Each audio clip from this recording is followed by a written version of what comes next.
Hello guys, it's December 24 and um it's Christmas.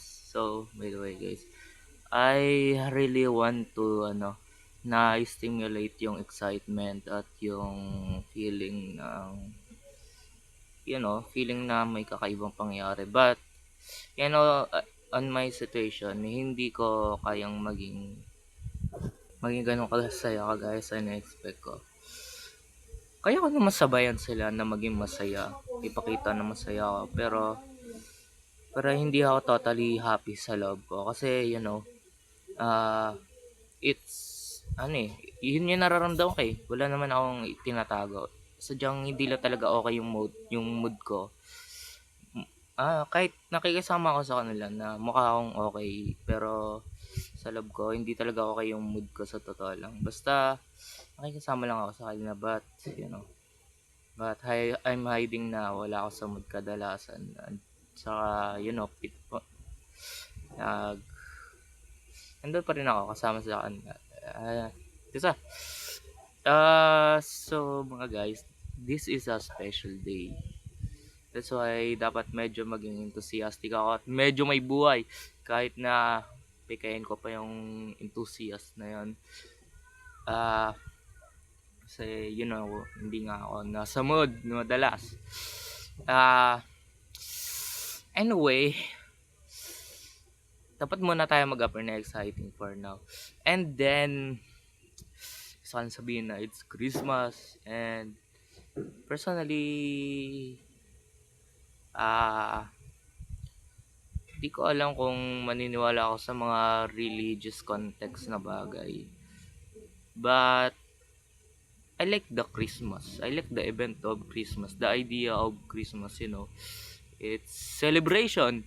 That's why sinong hindi gusto nun, di ko alam kung sino yung mga nagse-celebrate ng Christmas, mga Kristiyano din, no? I don't think so. Hindi ko na pinag-isipan masyado. Pero the Pasko, ayun, you feel adrenaline rush and excitement. Ganun talaga pag Pasko, di ba?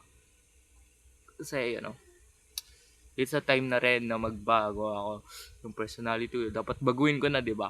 Kasi nagpapasko na naman. Ito na naman ako. Anong nagbabago sa sarili ko? Hindi ko alam kung anong mga nagbabago. Honestly, hindi ko alam kung pinapanood niyo ako ng maayos. Kung may pakialam talaga kayo sa akin. But I keep uploading my vlogs here. Pero I think kulang ako sa ayos. Halata naman. Kulang ako sa ayos at kulang ako sa style at iba-iba pang mga bagay para mag-effort na mag-appear sa inyo na presentable at okay. Pangit din tong camera na ginagamit ko. But okay na yon kaysa wala. Nag-i-start tayo sa mga bagay na hindi mo na maganda syempre. Dahil wala pang budget. Wala pa tayong budget sa mga bagay-bagay. At, update ko lang sa inyo, 20 taong gulang na ako. And then, sa, dito pa rin ako sa pader ng pamilya ko. Hindi ako separated sa kanila. And then, wala naman nagbabago sa akin. Natira ako sa bahay nila. And then, wala ako masyadong kaibigan dito. May isa lang, pero medyo malayo-layo yung bahay. Pero wala na ako masyadong kaibigan bukod dun sa isang yan. At, ano, kung alam guys, nakakorda na ako minsan magsalita dito sa camera. Pakiramdam ko, walang nangyayari pag nag-upload ako ng video. Pakiramdam ko, hindi ko ma-explain yung gusto kong ipadama sa inyo by using words. Siguro basta I like to hang out pa rin dito kasi it feels, may kausap ka kahit wala, at least naka-record ka, 'di ba? You feel na kahit papaano may kausap ka kahit na hindi mo alam kung may mga viewers ba talaga o wala. Hindi na ako nag-expect kasi hindi ko naman pinopromote yung video ko eh. At wala na akong ibalak i-promote pa yung video ko. Kasi kung ipo-promote ko yung video ko, edi, you know, gagastusan ko yung ano. Kasi kung hindi mo naman gagastusan yung mga videos mo, hindi naman kusang kakalat at saka gagalaw yung mga videos mo, di ba? Kailangan mo talaga i-promote yon para gumalaw. Kasi, ang internet, ayun, vast ocean, malakihang ocean ng mga internet datas yan, ng mga internet contents. Ngayon, hindi naman makakagalaw yung mga videos mo kung hindi may pa-promote yan. So, yun. Kailangan mo lang talaga i-promote yan ng dino-justify ko. Anyway, wala pa akong pera para mag-promote. Pero, ewan. Nandito nga pala ako ngayon dahil sinabi ko sa inyo, Christmas. Gusto ko ipakita sa inyo kung paano ko sinicelebrate yung Christmas. Yung celebrate ko to kasama yung mga kaibigan ko doon sa labas. At yung mga kaibigan kong yun ay hindi ko ka-age. Actually, mga bata sila.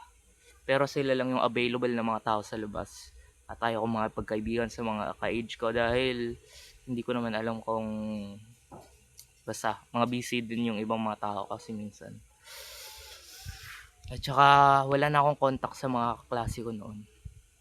So, yun nga, mga bata na lang kaibigan ko dyan. Masaya naman at na may feeling pa rin naman ng connection sa pakikisama ko sa kanila.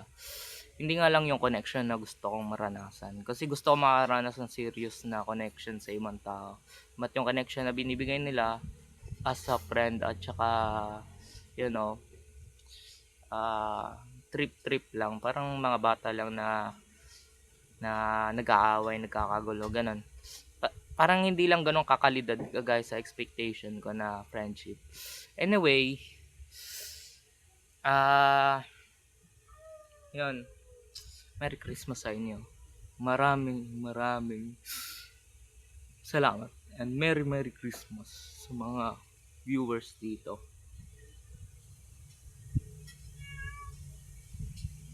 Anong dapat kong gawin ngayon para may magawa naman ako? Kumanta ng Merry Christmas. Sabihin ko na lang, mamamas ko po.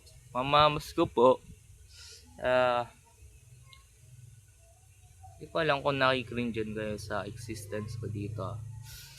Hindi ko lang alam. Kasi ako, mukhang hindi ko naman napafind out na cringe yung sarili ko. Unless lang ma-find out ng iba na cringe yan. I don't know, man. But it's your opinion, it's your psychological reaction. Wala akong magagawa sa kung ganyan yung natural na nadarama mo. Pero ang gusto ko lang sabihin, na I'm trying to be a decent person this few weeks, few days. Trying to become a serious, reflective version of me. But the problem is, may mga taong walang pakialam sa opinion mo. Yung parang ang baba ng value nila sa'yo. Parang wala ka lang, wala kang halagang nila lang. Na lahat ng opinion mo, parang walang kwenta. Alam mo yung feeling na ganun. Yung sa mismong hindi lang nila pakikinig sa mga comments mo, parang pinaparamdam nila, pag hindi ka lang nila pinakinggan sa mga comments mo, parang pakiramdam na wala silang pakialam sa value mo. Parang nawawalan ka ng halaga sa sarili mo kasi parang pakiramdam na bumababa yung self-esteem mo at confidence mo sa tuwing may mga taong parang hindi binabalidate yung feelings mo, yung opinions mo. Example nito ay basta hindi ko ma-explain for now.